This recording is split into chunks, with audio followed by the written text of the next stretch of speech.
Hello everyone, welcome to ACCA P6 UK. In this lecture we are going to look at pensions, as there is a separate chapter on pensions in your notes as well. In the first lecture where we made the income tax pro forma, on the very left side where we were writing the sources of income, one of the source of income from which we can earn the income I told you was pension income. Now we will look into details of pensions, that how many types of pensions are, what we basically do in pensions, how can we withdraw the pension, and what are the benefits of making the pensions anyway. Right? So basically, first of all, what the pension is. Whenever I am working, be it self-employment or employment, whenever I am working, I am saving some money so that I can rely on that money when I get retired. So that amount, whatever amount I am saving in my separate fund, that is called pension fund or pension income, right? So say for example, if I'm working for my employer, my boss, out of that salary I am taking something and I'm putting in my pension so that when I get retired I can rely on that money. So that is called pension. Likewise, if I am self-employed, out of my profits I'm taking something out of my profit and I'm contributing towards my pension, so that when I get retired I can rely on that pension fund. Alright, so that's basically the pension. Now there are two types of pensions as far as our syllabus is concerned. One is personal pension contribution, so which I personally am responsible for managing that pension, that is called personal pension contribution. The second type of pension is occupational pension contribution, so where my boss will be responsible, or my company or employer will be responsible for managing that pension fund. So that is called occupational pension contribution or occupational pension scheme. Now in both of the cases, be it a personal pension contribution or occupational pension contribution, in both of them I can contribute in the pension and my employer can contribute as well. So if it is personal pension contribution, I can contribute in my personal pension contribution and my boss can contribute in my personal pension contribution as well. However, I will be responsible for making that pension, so I will go to financial institution or a mortgage house. So I will ask them that I want to make my pension and I will be contributing every month to that fund. Likewise, my employer can contribute in my personal pension as well. On the other hand, if my employer has made occupational pension scheme, so my employer, my boss will be responsible for my pension fund, in that fund as well I can contribute, and my boss, my employer, can contribute in that fund as well. Alright, so in both cases, be it personal pension contribution or the occupational pension contribution, myself and my employer can contribute in both of them. Alright, so that is a little bit background of the pensions. Now say for example, if I do not make any pension at all, then when I get retired, my government, the state will provide me the pension. So that is state-owned or state-provided pension, right? Now if I do not have any pension, or if someone do not have any pension, they will rely on the government benefits. Now here I start to think that why would I worry about making my own pension at all when my government is gonna give me the benefits anyway? So if I do not make any pension, my government is going to give me the benefits anyway in the post-retirement period. Why shall I bother about making my pension? Now the government is giving us some sort of benefits, the guys who are making their own pension, so that they don't rely on the government benefits when they get retired. Obviously they are benefiting the economy of the country and they are benefiting the government as well. Alright, so that's why government says that whoever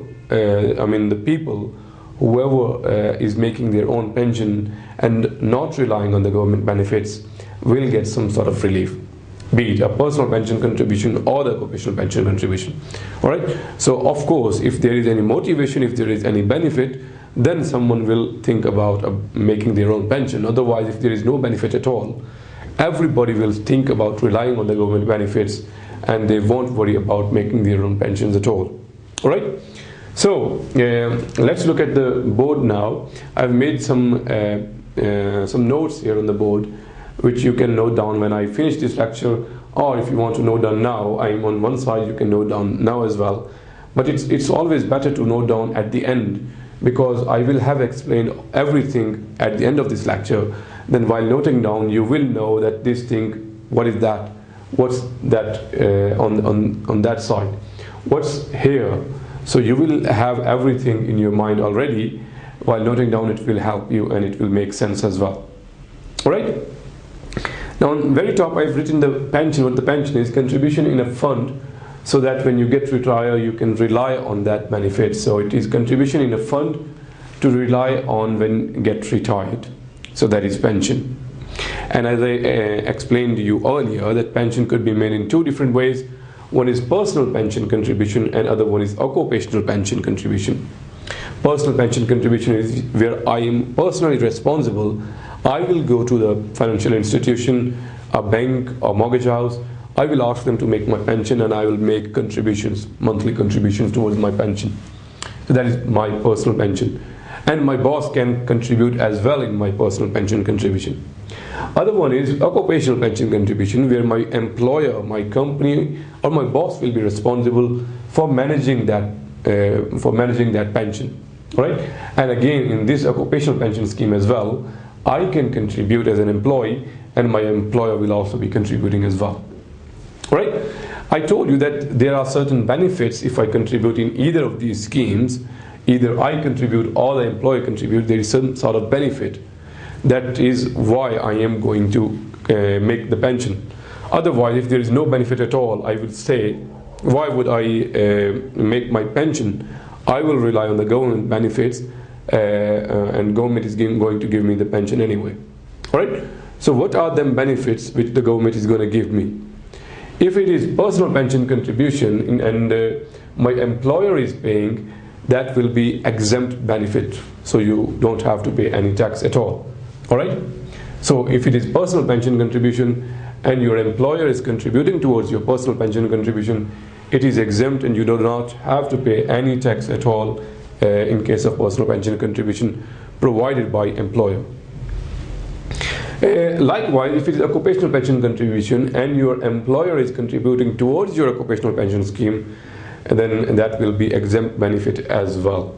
Right? So if it is personal pension contribution or even if it is occupational pension contribution, as long as your employer is contributing, that will be exempt benefit and you do not have to pay any tax at all. Right? Now, if it is personal pension contribution and I am contributing, the employee is contributing towards their personal pension contribution, HMRC says you don't have to pay 100% what you want to see in your pension fund. You only have to pay 80% of the amount which you want to see in your fund. Say for example, if I want to see £10,000 in my funds, I only have to contribute 80% of that, which is 8,000. Other 2,000 will be contributed by HM Revenue and Customs. What I get in my pension fund is 100%. Alright, so I only have to contribute 80%, other 20% is contributed by the HM Revenue and Customs. What I get in my pension fund is 100%. Alright, so that is the one benefit, that you only have to pay 80%, whereas other 20% is paid by HM Revenue and Customs, and you get is 100% here. Alright, so that was one benefit, that you only have to pay 80%, not 100%. Another benefit is that you remember the basic rate band and the higher rate band. Them bands will be given to you in the exams anyway. Them bands define that what is the percentage of tax. If you are in basic rate band, you will have to pay tax at the least rate. If you are in the higher rate band, then you will have to pay at the higher rate. And if you are in the extended rate band, then additional rate band, then you will have to pay tax at additional rate. Right? Now, another benefit of personal pension contribution, if the employee is contributing, is that it will extend the basic rate band and the higher rate band.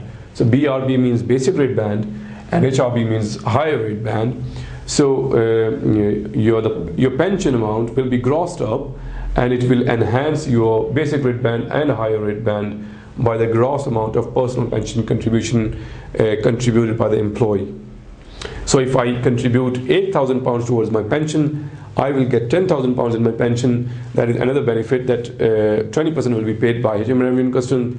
Other benefit is that by that £10,000, the gross amount, by the £10,000, my basic rate band and the higher rate band will be extended, which means that I will have to pay less rate of tax at the higher rate of income, right?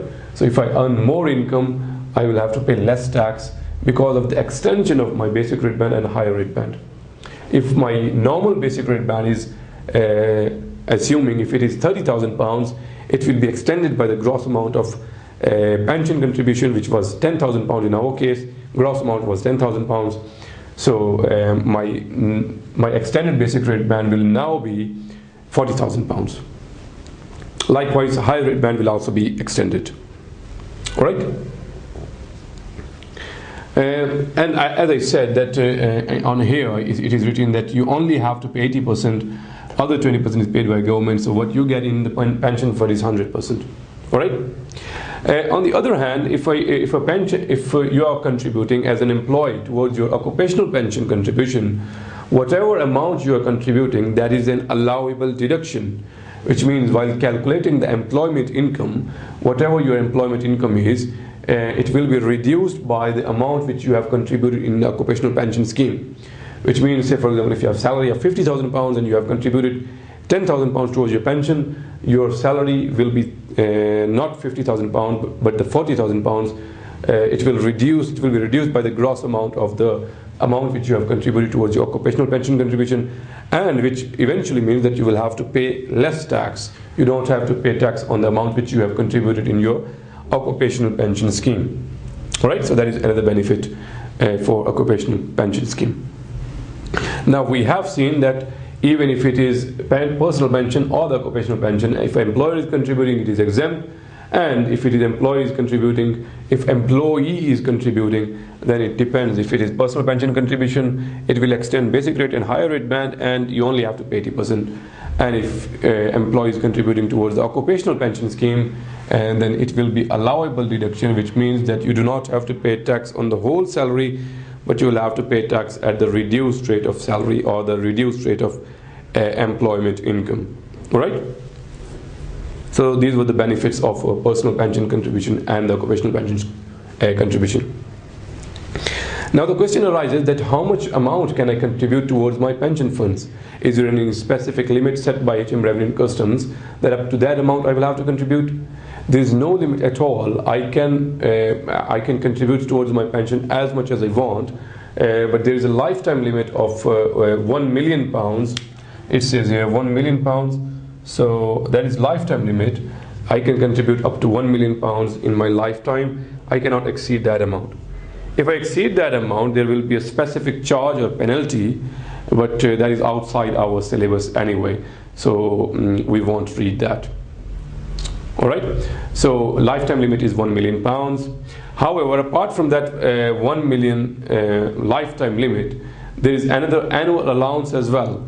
As I said, that I can contribute as much as I want in my pension fund. There is no restriction at all. As much as I want, I can contribute in my pension fund. However, but for tax relief purposes, why I am contributing in my pension fund? What's the reason? Of course, I am contributing in my pension fund. Excuse me. Of course, I am contributing in my pension fund. One is, of course, I can rely on that money when I get retired. But I am least bothered about that because state pension is always an option anyway. So my motivation towards to contribute towards the pension is that government is giving me some relief. So that is my motivation. Tax relief is my motivation. That's why I'm contributing towards the pension. So contribution for tax relief purposes is higher of £3,600 and relevant earnings. So it doesn't mean that if I'm contributing £100,000 in my pension fund that I will be eligible for full pension. I will be eligible for full £100,000 for tax relief purposes. It's not like that. The maximum is the relevant earnings. So higher of £3,600 and relevant earnings. So I say, for example, if your relevant earnings are zero, then it will be higher, will be £3,600 anyway. But we will do an example to explain these things in details in the next lecture. Then you will understand it better. But you can contribute as much as you want in your pension. But contribution for tax relief purposes, for tax relief, you will have only £3,600 and relevant earnings, higher of these two. And when I say relevant earnings, it does not mean all sorts of earnings. It only includes employment income, trading income, and furnished holiday letting. I have written down as FHL. So it is furnished holiday letting. It is basically one type of property income, but it does not include all sorts of property income, just the furnished holiday letting. Alright, so these are three items which will be included in the relevant earnings. Alright, so contribution qualifying for tax relief will be higher of £3,600, and the relevant earnings, and when I say relevant earnings, it means employment income, trading, and the furnished holiday letting. Alright. Now this limit, though contribution qualifying for tax relief is higher of 3,600 in the relevant earnings, what about if the relevant earnings is £100,000? So of course 100,000 is going to be higher anyway. So will that be that will be the amount for tax relief purposes? No, there is a certain limit which is known as annual allowance. So it can be up to maximum of annual allowance. So annual allowance from tax year 14-15 to our current tax year 17-18, it is £40,000, and this limit will be given to you in the exam anyway. And for any earlier years, it was £50,000. Now this annual allowance of £40,000 and the £50,000, it is given for a reason, because you can get maximum relief of £40,000 for our current tax year, and from 14-15 to 17-18 basically, whereas earlier years for £50,000. So that is the maximum you can get the relief as far as pension is concerned for our current tax year. Alright. Now if you have exceeded that amount, excess will be taxed as non-savings income. It says NS, which means non-savings income. Alright, so if you have exceeded that amount, that will be taxed as non-savings income. When we are making the income tax pro forma, we will write down as excess pension contribution, and that will be taxed as non-savings income. Alright, we will do, as I said earlier as well, we will do an example in the next lecture, then you will understand this concept in a better way. Alright, so if you have exceeded that amount, that will be taxed as non-savings income, and this annual allowance will also be reduced in some cases. Now annual allowance of £40,000, it will not remain £40,000. In certain cases, like in the personal allowance case, personal allowance, we used to reduce the personal allowance if we are too rich. Likewise in this as well, if we are too rich, then our annual allowance for pension purposes will also be reduced. How it will be reduced? It tells us here in the tapered reduced annual allowance. So you'll have to follow two steps here. So first step says that threshold income is exceeding £110,000. So we'll have to ask ourselves this question, that if whether the threshold income is exceeding, threshold income is in excess of £110,000. If answer is no, then we will not reduce our £40,000 annual allowance. Our annual allowance will remain £40,000. Alright?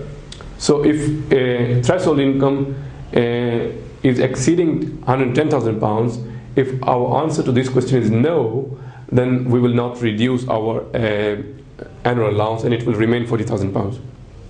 Right? However, if answer to this question is yes, as it says here, then you will have to see step 2. Move to step 2.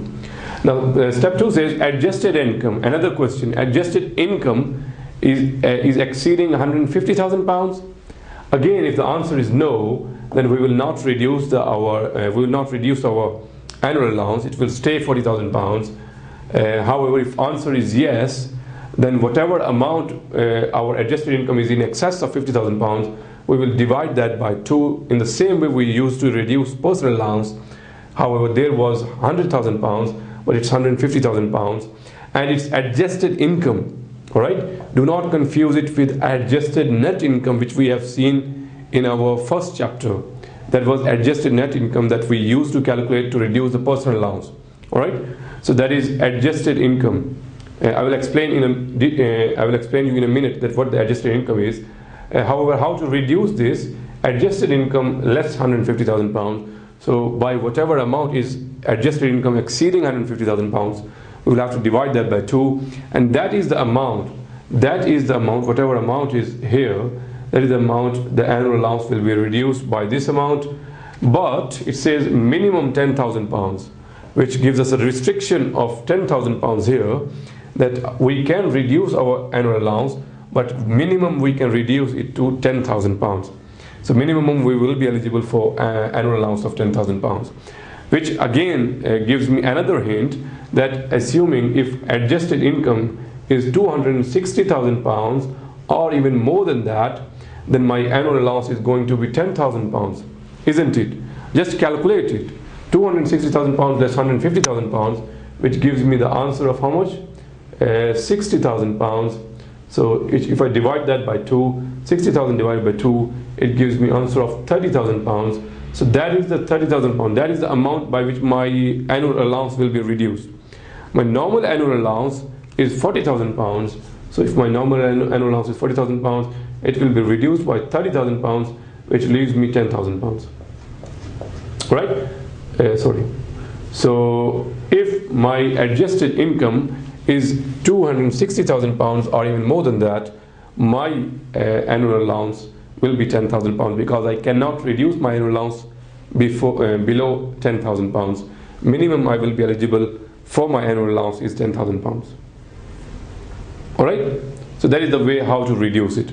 Now a couple of things which, before I wind up this lecture, just a couple of things. That this threshold income, what is this threshold income?